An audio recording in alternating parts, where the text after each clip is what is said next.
విశాఖ జిల్లా భీమిలి నియోజకవర్గం 5-7 వార్డులు కే Nagarampalem, Swatantra Nagar, Priyadarshini colony, tailors colony, Madhurawada బజార్ శుక్రవారం అవంతి ఎన్నికల ప్రచారంకి బ్రహ్మరథం పట్టిన అశేష ప్రజానికం అడుగడుగునా నీరాజనాలు. కాబోయే మా భీమిలి నియోజకవర్గం ఎమ్మెల్యే అవంతి అంటూ నినాదాలు చల్లిన, దీవెనలతో ఆశీర్వాదం అందించిన ఓటర్లు ఎంపీ అభ్యర్థి బొత్స ఝాన్సీ, ముఖ్య అతిథిగా భీమిలి నియోజకవర్గం శాసనసభ్యులు అయిన ముత్తంశెట్టి శ్రీనివాసరావు ఆధ్వర్యంలో 47వ రోజు ఎన్నికల ప్రచారం 5-7 వార్డుల్లో ఘనంగా నిర్వహించడం జరిగింది.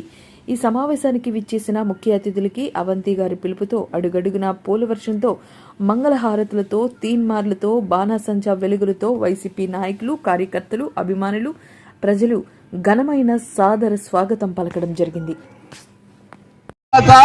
పేద ప్రజల కోసం కొన్ని లక్షల కోట్ల రూపాయలు మీకు అందరికీ అందజేశారు. అది మీ అందరికీ తెలుసు. గతంలో చంద్రబాబు టైంలో అప్పుడు ఈ లక్షల రూపాయలు ఎందుకు పంచలేదు. ఇప్పుడు మనం ఎంత దీనిగా ప్రతి పథకం కూడా మీ పేద ప్రజలకి ఎన్నో అందుతున్నాయి. కొన్ని కోట్ల రూపాయలు మీకోసమే. మీరు అందరూ ఆలోచించి జగన్ గారికి ఓటేసి జగన్ గారికి గెలిపించండి. అలాగే అవంతి శ్రీనివాస్ గారు మనకి ఎన్నో పనులు చేశారు. ఈ ఊర్లో మొత్తం ఈ వాటర్ ట్యాంకులు కానీ, హాస్పిటల్ కానీ, తార్ రోడ్లు కానీ, కాలువలు కానీ, పార్కులు 40 సంవత్సరాల నుంచి పార్కులు ఆగుండిపోతే పార్కులు ఈ రోజు ఏ రూపంలో ఉన్నాయో మీరు చూడండి. వెళ్ళి అవంతి శ్రీనివాస్ గారు అంటే మాకు ప్రాణ గుర్తుకు ఓటేసి అవంతి గారిని అసెంబ్లీకి పంపిస్తే మన జీవితాలు మారిపోతాయి. మీకు ఇక్కడ పక్క ఊళ్ళు తయారైపోతాయి. ఎన్నో సంవత్సరాల బట్టి మీరు కళ్ళకంటున్నారు. మీకు అందరికీ కూడా అయిపోతాయి. మనకి ఎన్నో మనకి కూడా కొన్ని లక్షల హౌసులు ఇచ్చారు. ఈ లక్షల హౌసులు కూడా ఆ స్కీమ్ తయారైపోయి 2025కి అవంతి గారి చేత ఓపెనింగ్ చేసి మనం అందరం కొత్త ఇంట్లోకి వెళ్తాం. ప్రతి ఒక్కరికి లక్షాధికారం చేశారు జగన్ గారు. మాకు ఈ రోజు హౌసులు ఇచ్చారంటే మనం లక్షాధికారులమే. 5 లక్షలు 10 లక్షలు విలువ చేసి అలాగే ఇల్లులు ఇచ్చారు. అవి పూర్తి కాలనీ పూర్తి చేసి అవంతి గారు మనకి ఆయన చేతుల మీద ఓపెన్ చేసి మనందరికీ పక్కా ఇస్తారు. తాతలకి అందరికీ నమస్కారాలు. ఇంత 5 గంటల నుంచి ఇంతసేపు వరకు ఓపిక పట్టిన మీ అందరికీ కూడా నమస్కారాలు. అలాగే స్థానిక ఎమ్మెల్యే గారు, మాజీ మంత్రి గారు, మా నోటిపై నమస్కారాలు. వార్డు ప్రెసిడెంట్, 5వ వార్డు ప్రెసిడెంట్, 7వ వార్డు ప్రెసిడెంట్ గారికి కూడా పోతుల సీనిగా నమస్కారాలు. అమ్మా, మనం ఒక్కటి మాత్రం ఆలోచించాలా. ఇప్పుడు వచ్చి ఎవరో వచ్చి అచ్చేసేస్తాం ఇచ్చేసేస్తాం అని అంటారు. గతంలో 14 సంవత్సరాలు సీఎం చేసిన చంద్రబాబు నాయుడు ఏ రోజు కూడా సచివాలయాలు పెట్టాలని లేదా, ఏ రోజు కూడా వారంటీలు పెట్టాలని లేదా. ఈ రోజు వచ్చి ఇవన్నీ కూడా మేము ఈ డబ్బులు ఇచ్చేస్తాం అది ఇచ్చేస్తాం అని అంటున్నారు. ఇవన్నీ ఉట్టు మాటలమ్మా. అలాగే జగన్మోహన్ రెడ్డి ఆ రోజు పాదయాత్ర చేసి ఎవరెవరు గడప గడపకి ఏ సమస్యలు తెలుసుకున్నారో, అలాగే మన అవంతి శ్రీనివాసరావు గారు భీమిలి నియోజకవర్గానికి 120 సచివాలయాలు తిరిగి గడప గడపకి ఇంటింటికి సమస్య తెలుసుకొని ఆ సమస్యలు తీర్చిన ఘనత ఒక అవంతికే. అది అవంతి గారికి ఉన్నారంటే మనందరం మనిషి ఒక అవంతి గారు. అవంతి గారు అంటే గుర్తు పేరు. మనం గతంలో జగన్మోహన్ రెడ్డి ఇప్పుడు వరకు కూడా బటన్ మీద నొక్కి మనకి ఖాతాల్లో డబ్బులు వేశారు. ఇప్పుడు మనం ఏం చేయాలంటే 5వ నెల 13వ తారీఖున మనం తాను గుర్తుగా ఓటేసి మనం బటన్ నొక్కి ఇక్కడ స్థానిక ఎమ్మెల్యే అవంతి శ్రీనివాసరావు గారిని ఇక్కడ జగన్మోహన్ రెడ్డిని గెలిపించుకోవాలని కోరుకుంటున్నాను. ఈ అవకాశం ఇచ్చినందుకు ఎమ్మెల్యే గారు. మన స్వతంత్ర నగర్ గ్రామానికి విచ్చేసినటువంటి అవంతి శ్రీనివాసరావు గారికి నమస్కారములు. అలాగే మా స్వతంత్ర గ్రామ ప్రజలందరికీ నమస్కారములు. అమ్మా, ఈ రోజు మనం ఎంత అభివృద్ధి చెందామో మన అందరూ తెలుసు. జగన్ గారు ఇచ్చిన సంక్షేమ పథకాలు అందరి ఇళ్లలో ఏదో ఒక పథకం పొందున్నాము. మన అందరూ కూడా ఎన్నో లక్షల కోట్లు విలువైన సంపద మనకు అందించారు. ప్రతి కుటుంబం కూడా ప్రతి గడప ఎంతో కొంత లబ్ధి చెందింది. జగన్ గారు ఒకటే చెప్తున్నారు, అమ్మా మంచి జరిగితే మాకు ఓటు వేయండి అని. ప్రతి గడప గడపకి మన సంక్షేమం అందించాము. మన దర్జాగా ఓటు అడగే హక్కు ఉంది మనకి. ప్రతి ఒక్కరు కూడా మన జగన్మోహన్ రెడ్డి గారికి, మన అవంతి శ్రీనివాసరావు గారు అనేక గడప గడపలు, మనం భీమిలి నియోజకవర్గం అతిపెద్ద నియోజకవర్గం, 100 సచివాలయాలు పైగా ఉన్నాయి. ప్రతి సచివాలయం కూడా ప్రతి గడప గడప కూడా తిరిగి పాదయాత్ర చేశారు. ఎంత వయసులో ఆయన పాదయాత్ర చేశారంటే ఆయన ఓపిక ఎంతో కూడా మెచ్చుకోవాలి. అలాంటి ఆయన్ని మనం ఎక్కడో ఒక ఎలక్షన్ లో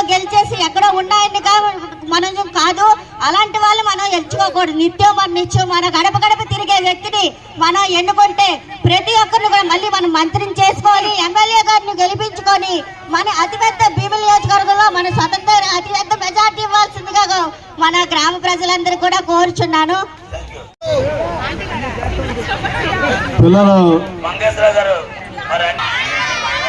ఒక 5 నిమిషాలు సైలెంట్గా ఉండాలి. రేపు మే 13వ తారీఖు ఎలక్షన్స్ ఉన్నాయి. సోమవారం పూట అందరికీ ఓట్లు ఎక్కడే ఉన్నాయా? ఊళ్ళో ఉన్నాయమ్మా? ఎక్కడే ఉన్నాయా? ఎక్కడ బూత్? ఎక్కడ పోలింగ్ బూత్ ఎక్కడ?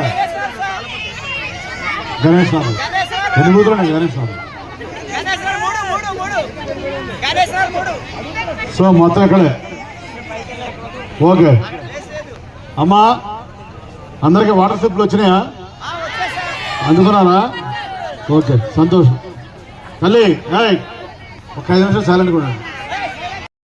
ఆలయాల ప్రవేశం లేదు. మరి ఈ బడుగు బలహీన వర్గాలకి, తాడిత పీడిత ప్రజానికానికి చాలా వెనుకబడితనానికి గురై ఉండేవాళ్ళు. అలాంటి సమయంలో అప్పనా వాళ్ళు మాడదని చెప్పు. అమ్మా 5 నిమిషాలు నిశ్శబ్దంగా ఉండండి. మీరు చంద్రబాబు నాయుడు ప్రభుత్వం చూశారు, జగన్ గారి ప్రభుత్వం చూశారు. మన రెండింటికి తేడా ఏంటి ఒకసారి చూస్తే, ఇక్కడ మా అక్క చెల్లెలు చాలా మంది ఉన్నారు. అమ్మా చంద్రబాబు నాయుడు 5 సంవత్సరాల కాలంలో, కానీ జగన్ గారు ముఖ్యమంత్రి అయిన తర్వాత, మరి నేను ఎమ్మెల్యే అయిన తర్వాత మీ అందరికీ కూడా ఇక్కడ సచివాలయం పెట్టడం జరిగింది, వాలంటీర్స్ పెట్టడం జరిగింది. ఈ సచివాలయం అందించాం. మరి డీపీటీ కానీ నాన్ డీపీటీ ద్వారా కానీ 12 కోట్ల రూపాయలు సంక్షేమ అభివృద్ధి కార్యక్రమాలు ఖర్చు పెట్టడం జరిగింది. జనరల్గా అమ్మా మీ స్వతంత్రం అంటే చాలామంది భయపడేవాళ్ళు. అప్పుడు కూడా ఎమ్మెల్యే 2009లో ఇవన్నీ ఊరి గుడిసెలు ఉన్నాయి, పట్టాలు లేవు, మరి కరెంట్ లేదు, మంచినీళ్ళు లేవు.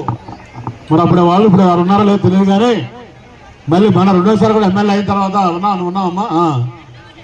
మరి మన మీ అందరూ అడిగారు పట్టాల సంగతి తర్వాత. సార్ పట్టాలు కోర్టులో ఉంది కాబట్టి 25 ఏళ్ళ నుంచి కోర్టులో ఉంది, ఇష్యూ తెలుసు కదా పట్టాలది. మరి మంచినీళ్ళు ఇప్పించండి సార్ అనగానే మా పోతిన శ్రేణి ఇద్దరు కలిసి మరి మీ అందరికి కూడా వాటర్ ట్యాంక్ ఏర్పాటు చేసి నేనే నా చేతులతోనే మీ అందరికి కూడా మంచినీళ్ళు ఇప్పించడం జరిగింది. అలాగే ఆ పట్టాల సమస్య కూడా మరి కోర్టులో ఉంది కాబట్టి త్వరలోనే దానికి కూడా పరిష్కార మార్గం కనుగొని మీ అందరూ కూడా పట్టాలు ఇచ్చి ఏర్పాటు చేయడం జరుగుతుంది. ముఖ్యంగా జగన్మోహన్ గారు ముఖ్యమంత్రి అయిన తర్వాత, నేను ఎమ్మెల్యే అయిన తర్వాత ఈ 5 సంవత్సరాల కాలంలో మీ సచివాలయం ద్వారా మీ కులం చూడకుండా, మతం చూడకుండా, పార్టీ చూడకుండా అర్హత ఉన్నటువంటి ప్రతి పేదవాడికి కూడా సంక్షేమ కార్యక్రమాలు, అభివృద్ధి కార్యక్రమాలు 12 కోట్ల రూపాయలు ఇవ్వడం జరిగింది. అదే చంద్రబాబు నాయుడు గారు 1 రూపాయి ఇవ్వలేదు. చంద్రబాబు నాయుడు గారు ఉన్నప్పుడు రికమెండేషన్లో జనభూమి కమిటీ రికమెండేషన్లు ఉంటాయి, లంచాలు ఉంటాయి. కానీ జగన్ గారు వచ్చిన తర్వాత ఏ రికమెండేషన్ లేవు, లంచాలు లేవు. ఏమా లంచాలు ఉన్నాయా? లంచాలు ఉన్నాయా? ఉంటే ఉన్నాయని చెప్పండి, లేవుతా లేవని చెప్పండి. ఏమా అధికారుల చుట్టూ, నాయకుల చుట్టూ తిరగాల్సి వచ్చేది. ఒక చిన్న సర్టిఫికేట్ కావాలన్నా, చిన్న ప్రభుత్వం దగ్గర పనున్నా కానీ. ఇవాళ జగన్ గారు వచ్చిన తర్వాత తేడా ఏంటంటే, ఇప్పుడే చెప్పింది వరలక్ష్మి, ఎమ్మెల్యేగా మంత్రిగా నేను ఈ వయసులో 127 సచివాలయాలు తిరిగాను, 2 సంవత్సరాలు తిరుగుతున్నాను. గడప గడపకి మీ ఇంటికి వచ్చాను, మీ తలుపు కొట్టాను, మీ కాలనీకి వచ్చాను, చిన్న చిన్న సమస్యలను కూడా పరిష్కారం చేశాను. జగన్ గారికి చంద్రబాబుకి తేడా అది. చంద్రబాబు ఉంటే ప్రజలు ప్రభుత్వం దగ్గరికి వెళ్ళాలి. అదే జగన్ గారు ఉంటే ప్రభుత్వమే మీ దగ్గరికి వస్తుంది. ఎమ్మెల్యే అయినా, కార్పొరేటర్ అయినా, కమిషనర్ అయినా, ఎవరైనా కానీ మీ దగ్గరికి వస్తారు. ఏది బాగుంది? మీరు ప్రభుత్వం దగ్గరికి వెళ్తే బాగుంటుందా? ప్రభుత్వం మీ దగ్గరికి వస్తే బాగుంటుందా? కాబట్టి ఇది మన ప్రభుత్వం, ప్రజాప్రభుత్వం, ప్రజల చేత ఎన్నుకోబడి ప్రజలతో పరిపాలింపబడుతున్న ప్రభుత్వం. కాబట్టి ఎప్పుడు ప్రజల చెంతకై ఉండే అధికారులు కానీ, నాయకులు కానీ చెప్తారు జగన్ గారు. మళ్ళీ జగన్ గారు ముఖ్యమంత్రి అయితేనే మనందరికీ కూడా ఈ సంక్షేమ కార్యక్రమాలు కానీ, అభివృద్ధి కార్యక్రమాలు జరుగుతాయి. ఈ వాలంటీర్స్ ఉంటారు, సచివాలయ వ్యవస్థ ఉంటుంది. అదే పొరపాటున మీరు చంద్రబాబు కోటేస్తే వాలంటీర్స్ ఉంటారు, సచివాలయ వ్యవస్థ ఉండదు. మళ్ళీ మీరు అధికారుల చుట్టూ, నాయకుల చుట్టూ తిరగాల్సి వస్తుందని మీ అందరూ కూడా విజ్ఞప్తి చేస్తారు.